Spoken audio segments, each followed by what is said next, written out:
Recently, I posted a video about anger and its role in our consciousness.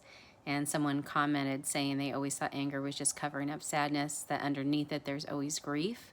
And honestly, I used to believe that too. I remember being a teenager, and my best friend at the time had told me something, or her parent had said that emotions like anger aren't actually real, that they're just mask for sadness underneath. And if we dig deep enough, everything is just sadness, it's just grief bubbling up.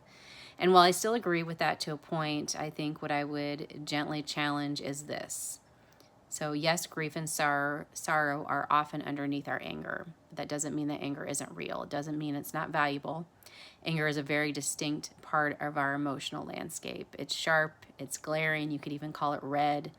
It arises when something in us has been ignored or betrayed, often by ourselves. So while sadness might be what softens us, anger is what wakes us up. It demands something different from us. It's not just pointing to that pain, it's calling us into action, to observe, to shift, to come back into alignment with our truth. And if we can slow down enough to really pay attention, our emotions become a form of data. Consciousness is always giving us feedback. It's not random, it's informational.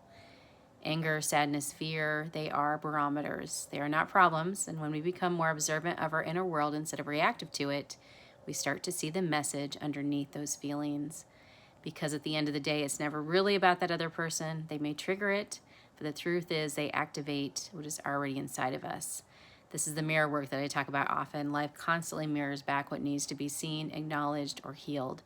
So instead of saying that person made me angry and they're horrible, the deeper invitation is actually to ask, what is this anger showing me about myself? What is this triggering in me? What need is being neglected? What part of me is asking to be seen?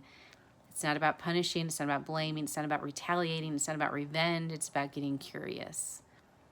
Because these emotional signals, especially the hard ones, they aren't mistakes. They're maps into our inner landscape. And if we're willing to sit with them, they will always lead us closer to the truth.